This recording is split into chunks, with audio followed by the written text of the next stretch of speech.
أعوذ بالله من الشيطان الرجيم. بسم الله الرحمن الرحيم. سبح اسم ربك الأعلى الذي خلق فسوى والذي قدر فهدى والذي أخرج المرعى فجعله غثاء أحوى سنقرئك فلا تنسى إلا ما شاء الله إنه يعلم الجهر وما يخفى ونيسرك لليسرى فذكر إن نفعت الذكرى سيذكر من يخشى ويتجنبها الأشقى الذي يصلى النار الكبرى ثم لا يموت فيها ولا يحيا قد أفلح من تزكى وذكر اسم ربه فصلى بل تؤثرون الحياة الدنيا والآخرة خير وأبقى إن هذا لفي الصحف الأولى صحف إبراہیم وموسیٰ۔ یہ سورہ اعلیٰ مکی ہے، یعنی آپ صلی اللہ علیہ وسلم کے مدینہ طیبہ ہجرت کرنے سے پہلے نازل ہونے والی صورتوں میں سے ہے۔ اس میں کل 19 آیتیں ہیں۔ سورہ اعلیٰ وہ صورت ہے جس صورت کے بارے میں اللہ کے نبی علیہ السلام نے فرمایا کہ اجعلوها فی سجودکم۔ حضرت عامر ابن جوہنی رضی اللہ تعالیٰ عنہ کی روایت ہے کہ اللہ کے نبی صلی اللہ علیہ وسلم نے فرمایا کہ اس سورہ اعلیٰ کو اپنے سجدے میں کا حصہ بنا لو۔ چنانچہ سجدے کے اندر ہم جاتے ہیں تو سبحان ربی الاعلیٰ سبحان ربی الاعلیٰ پڑھتے ہیں۔ یہ اسی صورت سے مشتق ہے، سبح اسم ربک الاعلیٰ۔ اللہ رب العزت نے اس صورت کے اندر آپ صلی اللہ علیہ وسلم کو اور آپ کے ساتھ جو مومنین تھے ان کو خطاب کر کے یہ بات بیان فرمائی ہے، لیکن قرآن قیامت تک کے لیے ہدایت کا ذریعہ ہے، اس لیے اس قرآن کے مخاطب ہم لوگ بھی ہیں۔ اللہ تعالیٰ نے فرمایا کہ آپ اپنے عالی شان رب کے نام کی پاکی بیان کیجیے۔ اللہ کے نام جو اللہ نے خود بتلا دیے ہیں کہ میرا یہ نام ہے، یا نبی علیہ السلام نے بتایا کہ اللہ کو ان ناموں کے ساتھ پکارا جا سکتا ہے، تو اللہ کو انہی ناموں کے ساتھ ہی پکارنا چاہیے، چاہے وہ کسی بھی زبان کے اندر آپ اللہ کو گاڈ ایشور، لیکن بہتر یہ ہے کہ آپ جو ہے اس زبان کو بھی بولیں تو لفظ اللہ ہی بولیے، کیونکہ لفظ اللہ جو اللہ کی ذات پر دلالت کرنے والا اتنا محبوب نام ہے کہ اس سے بہتر نام کوئی ہو ہی نہیں سکتا ہے۔ رحمان، غفار، ستار، رزاق، یہ خود اللہ تعالیٰ نے قرآن کے اندر بیان فرمائے ہیں۔ تو ایک تو یہ ہے کہ اللہ عالی شان کے نام کو جو اللہ تعالیٰ نے خود قرآن میں بیان کیا ہے یا نبی علیہ السلام نے بیان کیا ہے، اسی نام کے ساتھ پکارا جائے، یہ ہے اللہ کی ذات اور اللہ کے نام کی تقدیس۔ اور ایک یہ ہے کہ جب ہم اللہ کا نام لیں تو پوری عظمت، پورا احترام ہمارے دل کے اندر ہو۔ جیسے ہم کسی بھی بڑے کا نام لیتے ہیں تو ایک عام انسان کی طرح نہیں، اس کو حضرت کہہ کر کے، حتیٰ کہ ہم نام بھی نہیں لیتے ہیں، تو جب ہم اللہ کا نام لیں تو اللہ کی پوری عظمت ہمارے دل کے اندر ہو، ہماری زبان سے، ہمارے اعضاء و جوارح سے یہ سمجھ میں آئے کہ ہم اللہ کے مطیع و فرما بردار بندے ہیں۔ ورنہ اللہ کا نام بھی لے رہے ہیں اور انداز اور ہمارا عمل ایسا لگ رہا ہے کہ جیسے ہمارے اندر گھمنڈ ہے۔ فرمایا نہیں، اللہ کی نام کو پورے تقدس کے ساتھ، عاجزی کے ساتھ اللہ اللہ اے اللہ اے اللہ. اور اگر آپ اسی کو نعوذ باللہ کہیں ارے اللہ پورا کرو، یہ اللہ کے نام کو صحیح طریقے سے ادا کرنے کا طریقہ نہیں ہے. اگر آپ اپنے باپ سے، اپنی ماں سے، دنیا کی کسی بھی انسان سے اپنی ضرورت کی تکمیل کرتے ہیں تو آپ اس کو بڑے پیار سے کہتے ہیں. تو اللہ رب العزت جو ساری ضرورتوں کی تکمیل کرتا ہے اس کو ہم کس طرح سے جو ہے کھردرے انداز میں، گھمنڈ کے انداز میں پکاریں. ایک مطلب یہ بھی ہے، اور ایک مطلب اس کا یہ بھی ہے کہ اللہ کا جو نام ہے اس کے نام کو اسی کے ساتھ خاص کیا جائے، دوسروں کے ساتھ نہ خاص کیا جائے.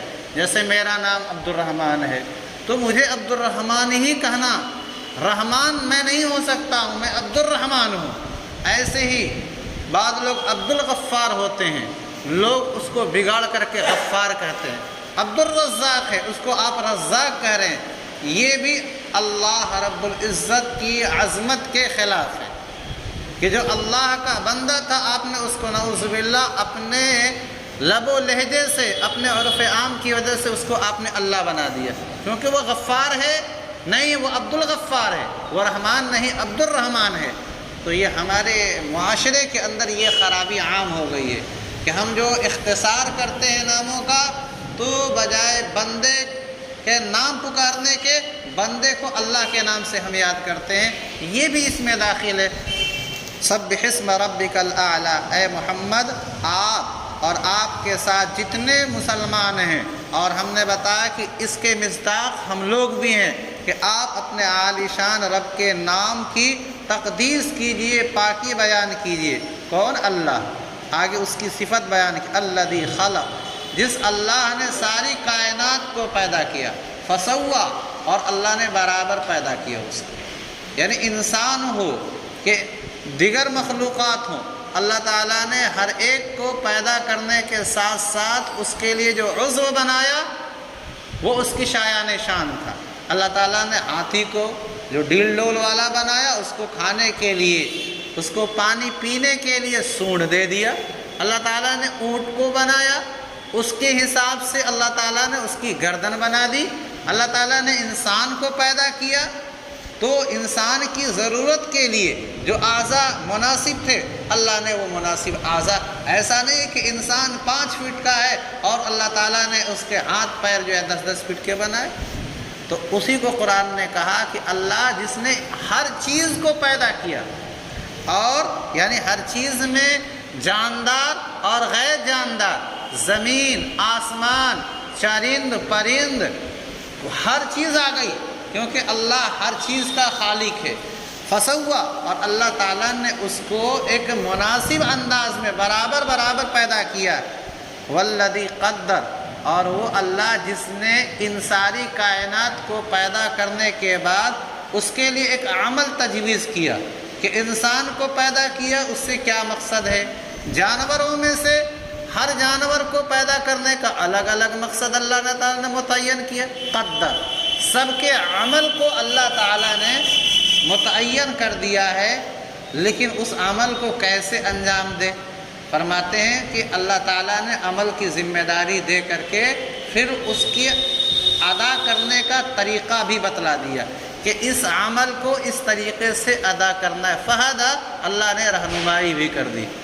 پھر ترجمہ کرتا ہوں کہ پاکی بیان کرو اے محمد اپنے عالی شان رب کے نام کی، الذی، جس پروردگار نے ہر چیز کو پیدا کیا، فسوا، اور اس کو برابر پیدا کیا، آدھا ادھورا نہیں پیدا کیا. والذی قدر، اور جس اللہ تعالیٰ نے اپنی مخلوق کے لیے عمل کو تجویز کیا کہ کس کو کون سا عمل کرنا ہے.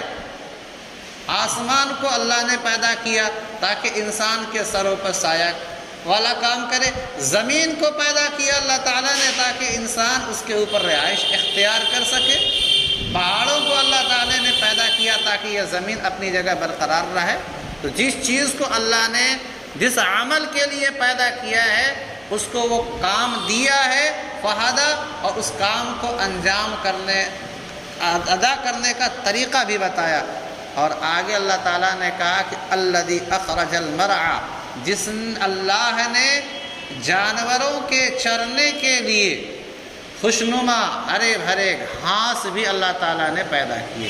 گویا کہ تمہاری ذات سے متعلق اور تمہاری جانوروں سے متعلق جتنی بھی چیزیں ہیں سب کو اللہ پیدا کر رہا ہے۔ یہ عقیدہ پیدا کرتا ہے، دل کے اندر بیٹھانا ہے کہ جس نے ان جانوروں کے چارے پیدا کیے اور چارے کو پھر اللہ تعالیٰ نے کیسا کر دیا، غثاءً احوا، سیاہ کوڑا، کہ جب وہ گھاس سوکھ جاتی ہے تو وہ بالکل کالی ہو جاتی ہے اور وہ حالات کی وجہ سے، گرمی کی وجہ سے ٹوٹنے لگتی ہے۔ فرمایا انسان جو تمہارے جانوروں کے لیے ہم نے چارہ بنایا تھا، تم ذرا اپنے اوپر بھی غور کر لو کہ تم کو بھی ہم نے جوان بنایا، کتنا خوشنما، ماشاءاللہ، چہرہ دیکھ کر کے جو ایسا لگتا ہے کہ 14ویں کا چاند ہے۔ لیکن جس طرح سے ہم نے اس گھاس کو ہرا بھرا بنایا، ایک وقت آیا کہ ہم نے اسے کالا کر دیا، کوڑا کر دیا، ایسے ہی عمر ڈھلنے کے ساتھ ساتھ تمہاری شکل بھی، تمہارے چہرے کی رنگت بھی ختم۔ کوئی آدمی جو ہے 50 سال کے بعد اپنی 25 سال اور 30 سال والی شکل اگر دیکھے گا تو وہ کہے گا واہ، کیا میں جو ہے 25 سال پہلے تھا اور 50 سال کی عمر میں پہنچنے پر ہماری شکل کیسی ہو رہی ہے۔ فرمایا کہ تم جو ہے غور کرو اپنے اندر بھی کہ اللہ تمہارے اندر جو تبدیلیاں پیدا کر رہا ہے، اس کو کون کر رہا ہے؟ اللہ کی ذات کر رہی ہے۔ سنقرئک فلا تنسیٰ، اللہ کے نبی علیہ السلام کا کام تھا تبلیغ و دعوت، کہ آپ لوگوں تک قرآن کریم کے ذریعے سے دعوت و تبلیغ کا عمل انجام دیتے رہے۔ جب اللہ کے نبی علیہ السلام کو قرآن کے ذریعے تبلیغ کی دعوت دینے کی ذمہ داری دی گئی اور جبریل امی آئے تو اللہ کے نبی علیہ السلام گھبرا کر کے قرآن کریم بہت تیز تیز پڑھتے تھے۔ قرآن نے دوسری آیتوں میں کہا کہ لا تحرک بہ لسانک، محمد آپ یہ سوچ رہے ہیں کہ جو ہے ٹائم ختم ہو جائے گا، جیسے مدرسے کے پڑھنے کا ٹائم ہوتا ہے، بچے آ کر قرآن پڑھتے ہیں، گھنٹہ ختم ہو گیا، مدرسے کا ٹائم ختم ہو گیا، استاد چلے گئے، تو کہیں ایسا نہ ہو کہ جبریل امی آئے ہیں آسمان سے ایک ٹائم کے لیے اور وہ اپنا جو ہے ٹائم پورا ہونے پر چلے جائیں، قرآن یاد نہ ہو۔ تو نبی جلدی جلدی اپنی زبان سے اس کو دہرا لیا کرتے تھے۔ قرآن نے کہا، اللہ تعالیٰ نے لا تحرک بہ لسانک، آپ اپنی زبان کو اتنی کیوں حرکت دے رہے ہیں؟ ان علینا جمعہ و قرآن، یہ ہماری ذمہ داری ہے نا کہ جس قرآن کو ہم جبریل کے ذریعے سے آپ تک پہنچا رہے ہیں، آپ کے دل میں بیٹھا دیں گے اور آپ کی زبان سے ادا بھی کرا دیں گے۔ اسی کو یہاں قرآن کے اندر کہا سنقرئک، اے محمد یہ قرآن جو جبریل لے کر کے آئے اور آپ کو سنا رہے ہیں، سنقرئک، ہم آپ کی زبان سے اس کو پڑھوا دیں گے، آپ کو پریشان ہونے کی ضرورت نہیں ہے، کیونکہ ہم نے نا آپ کو رسول بنا کے بھیجا ہے، تو پوری تیاری ہم آپ کی کرائیں گے۔ فلا تنسیٰ، اور آپ کو ڈر لگ رہا ہے، بار بار دہرا رہے ہیں، تو ہم آپ کو منع کریں اتنی مشقت مت کیجیے، آپ بھولیں گے نہیں جو کچھ آپ پڑھ رہے ہیں، الا ماشاء اللہ، مگر جس کو اللہ چاہے کہ وہ آپ کے ذہن سے نکل جائے حکم، تو وہ چیز نکل جائے۔ یہ دیکھیے ایسا ہوتا تھا کہ قرآن کریم نازل ہوتا اور اس کی بہت ساری صورتیں اور آیتیں جو ہے آپ کے ذہن سے، اور جن کو صحابہ کو آپ پڑھاتے تھے ان کے ذہن سے وہ نکل جاتی۔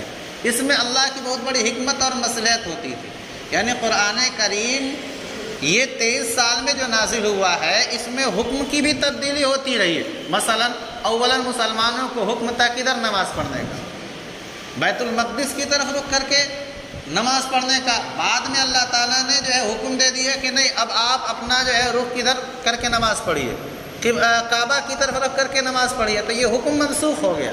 تو ایک تو یہ ہے کہ اللہ تعالیٰ اس طرح سے حکم کو اٹھا لیتے تھے کہ کہتے تھے پہلے والا جو عمل کر رہے تھے اب وہ چھوڑو، یہ والا عمل کرو۔ اور ایک طریقہ یہ بھی ہوتا تھا کہ وہ آیت اور وہ حکم ہی اللہ کے نبی علیہ السلام کے ذہن سے بھلا دی جاتی تھی۔ قرآن کے اندر دوسری آیتوں میں یہی کہا ما ننسخ من آیت او ننسیها ناتی بخیر منہا او مثلہا، کہ محمد ہم کسی آیت کو، کسی حکم کو اٹھاتے نہیں ہیں مگر ہم اسی جیسی یا اس سے بہتر کوئی حکم مسلمانوں کو لا کر کے، جیسے خانہ کعبہ کو قبلہ بنایا گیا، پہلے قبلہ بیت المقدس تھا، تو اس سے بہتر اللہ تعالیٰ نے قبلہ بنا دیا، کیونکہ یہ حضرت ابراہیم علیہ السلام کا بھی قبلہ تھا۔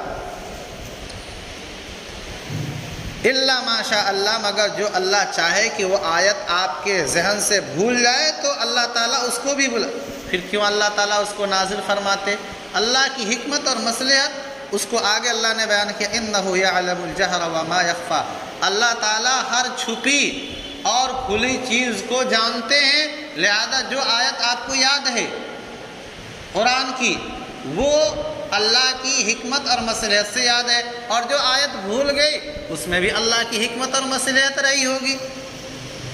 وَنُيَسِّرُكَ لِلْيُسْرَىٰ، جیسا کہ آپ کو معلوم ہے کہ اللہ کے نبی علیہ السلام رمضان کے مہینے میں جو شب قدر آتی ہے اس کو بتلانے کے لیے آ رہے تھے، دو آدمی جھگڑ رہے تھے، جھگڑے کی نحوست سے اللہ کے نبی نے فرمایا کہ اس کی تعین اٹھا لی گئی، تو نبی کے ذہن سے وہ چیز مٹا دی گئی نا، وہ اس میں حکمت اور مصلحت تھی امت کے لیے کہ تاکہ امت جو ہے پورے مہینے رمضان کے اندر جگ کر کے عبادت کرے، تاکہ اس دن کی پانے کے لیے کم سے کم اللہ کی عبادت تو پورے سال میں سے ایک مہینہ جم کر کے کر لے۔ یہ حکمت اور مصلحت رہی ہوگی اللہ تعالیٰ کی۔ وَنُيَسِّرُكَ لِلْيُسْرَىٰ، اللہ کے نبی علیہ السلام کو کہا گیا اور ہر جو ہے امتی کو کہ ہم آپ کے لیے دین کو آسان کر دیں گے، یعنی دین کے طریقے پر عمل کرنا آپ کے لیے آسان ہو جائے گا، کوئی مشکل نہیں ہوگا، آپ جو ہے دین کو سمجھ جائیے گا اور دین کو کیسے لوگوں تک پہنچانا ہے، اور اس پہنچانے کے لیے جو لوگ مزاحم ہوں گے، مخالف ہوں گے، اللہ تعالیٰ خود ان سے نمٹ لیں گے۔ چنانچہ اللہ تعالیٰ کے ذریعے سے دین 23 سال کے اندر جو ہے پورے جو عالم عرب سے باہر نکل چکا تھا۔ وَنُيَسِّرُكَ لِلْيُسْرَىٰ، اور اے محمد ہم آپ کو سہولیات دیں گے، لِلْيُسْرَىٰ، اس دین اسلام کے لیے جو آسانی کا ذریعہ ہے۔ فَذَكِّرْ إِن نَّفَعَتِ الذِّكْرَىٰ، آگے اللہ تعالیٰ نے نبی علیہ السلام کو کہا کہ آپ جس طرح سے خود یہ تبلیغ کا کام کر رہے ہیں، دین کا کام کر رہے ہیں، تو اپنے ذات کو جس طرح سے آپ نفع پہنچا رہے ہیں تو آپ امت کے لیے بھی فکر انداز ہو جائیے۔ اور یہ صرف نبی ہی کو نہیں، نبی کے واسطے سے ہم سبوں کو حکم ہے کہ جیسے ہم یہاں نماز پڑھ رہے ہیں، قرآن کی تفسیر سننے کے لیے آ رہے ہیں، ہماری فکر ہونی چاہیے کہ ہم بھی اپنے محلے کے نوجوانوں کو، لوگوں کو جوڑیں کہ ہماری مسجد کے اندر درس قرآن ہوتا ہے، قرآن کی تفسیر ہوتی ہے، جس میں بتایا جاتا ہے کہ اللہ تعالیٰ نے قرآن کریم میں کیا ہم سے مخاطب فرمایا، کیا حکم ہم کو دیا ہے۔ وَنُيَسِّرُكَ لِلْيُسْرَىٰ، اور ہم آپ کے لیے دین کو آسان کر دیں گے، آپ لوگوں کو دین کی بات بتاتے رہیے اگر دین کی بات بتانا نفع کی چیز ہو۔ اور ظاہر سی بات ہے کہ یہ ایسے ہی ہے جیسے کہتے ہیں کہ تو اگر فلاں کا بیٹا ہے تو یہ کام کر کے دکھا، تو ایسا نہیں ہے کہ وہ فلاں کا بیٹا نہیں ہے، یہاں وہ فلاں کا بیٹا ہے، مقصد یہ ہے کہ تم کو یہ کام کرنا ضروری ہے۔ تو اللہ تعالیٰ نے یہ کہا کہ آپ نصیحت کیجئے محمد، کیونکہ نصیحت میں سراسر فائدہ ہی فائدہ ہے۔ اگر اس سامنے والے کو کوئی فائدہ نہیں پہنچ رہا ہے تو جو نصیحت کر رہا ہے اس کو تو ثواب ملے گا نا۔ آپ صلی اللہ علیہ وسلم ابو جہل کے پاس بار بار دوڑ کر کے جاتے تھے، ابو لہب کے پاس بار بار دوڑ کر کے جاتے تھے، تو اس میں کیا اللہ کے نبی علیہ السلام کا مقام و مرتبہ نہیں بلند ہوتا تھا؟ جبکہ قرآن میں کہا کہ انذرتہم ام لم تنذرہم لا یؤمنون، چاہے آپ ابو جہل کو، ابو لہب کو کتنا بھی ڈرا لیجئے، یہ ایمان لانے والے نہیں، اس کے باوجود نبی جاتے تھے، اس لیے کہ نصیحت کرنے سے کبھی ایسا ہوتا ہے کہ 10 لوگوں میں سے 5 لوگوں کو ہی فائدہ ہو جائے، 5 لوگ ہی عمل کرنے والے ہیں تب بھی فائدہ، اور نہیں تو خود نصیحت کرنے والے کو از خود فائدہ ہوتا ہے، ثواب ملتا ہے۔ فذکر، آپ نصیحت کرتے رہیں اگر نصیحت فائدہ پہنچائے۔ سیذکر من یخشی، کس کو نصیحت فائدہ پہنچائے گی؟ جو اللہ سے ڈرے گا اس کو جو ہے نبی کی بات سے فائدہ ہوگا، اور نبی کی بات سے بچے گا کون؟ دور کون بھاگے گا؟ فرمایا وَيَتَجَنَّبُهَا الْأَشْقَى، اور اس دین اسلام سے دور بھاگے گا، بچے گا الاشقا، وہ آدمی جو انتہائی بدبخت ہے، بدتمیز ہے، الذی یصلی النار الکبریٰ، جو کہ بدتمیز بدبخت انسان بڑی آگ یعنی جہنم کی آگ میں یہ دنیا کی آگ کے مقابلے میں کئی گنا شدید ہوگی، اس لیے اللہ تعالیٰ نے کہا النار الکبریٰ، بڑی آگ میں داخل ہوگا، اور جا کر کے کیا وہ مر جائے گا؟ فرمایا نہیں، ثم لا يموت فیہا، وہ اس آگ میں مرے گا نہیں، تو مرے گا نہیں تو پھر وہ کیا چین کی زندگی گزارے گا؟ فرمایا ولا یحییٰ، وہ چین کی زندگی بھی نہیں گزارے گا، مرے گا بھی نہیں اور جیے گا لیکن چین کی زندگی، ولا یحییٰ، اور چین کی زندگی نہیں جیے گا۔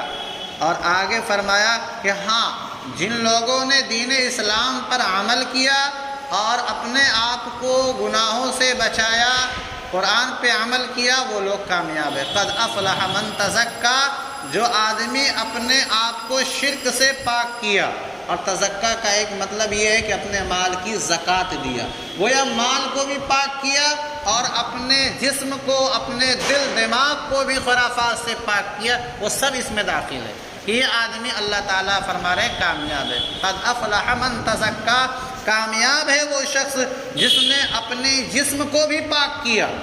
ظاہر سی بات ہے کہ مسلمان کے لیے پاک رہنا ظاہری طور پر یہ بہت ضروری ہے، اور یہ بھی ضروری ہے کہ آدمی کا عقیدہ بھی پاک ہو، یہ بھی داخل ہے، اور یہ بھی ضروری ہے کہ اللہ نے اگر دولت دیا ہے تو آپ زکوٰۃ نکالیں، جیسے رمضان کا مہینہ آ رہا ہے تو اللہ تعالیٰ نے اس آیت کے اندر سب کو سمیٹ لیا۔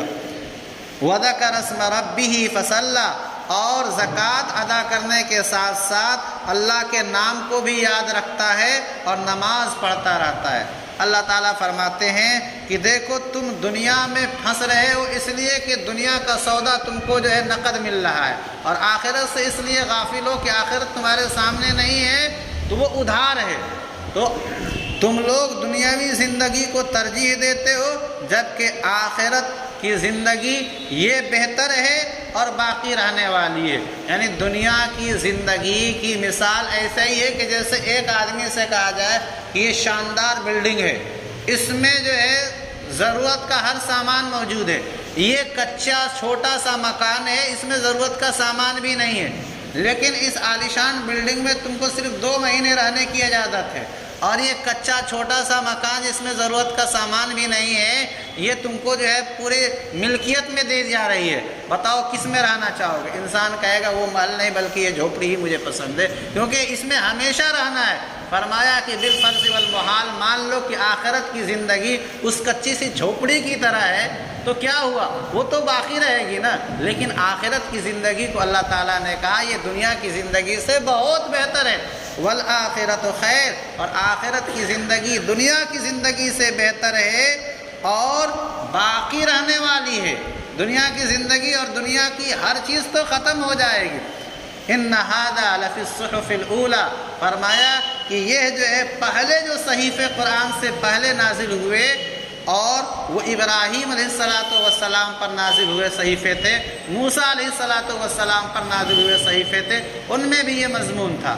حضرت ابو ذر غفاری رضی اللہ تعالیٰ عنہ نے حضور صلی اللہ علیہ وسلم سے پوچھا کہ اللہ کے نبی، آپ حضرت ابراہیم علیہ السلام پر جو صحیفے نازل کیے گئے وہ کل کتنے تھے؟ تو کہا 10 تھے۔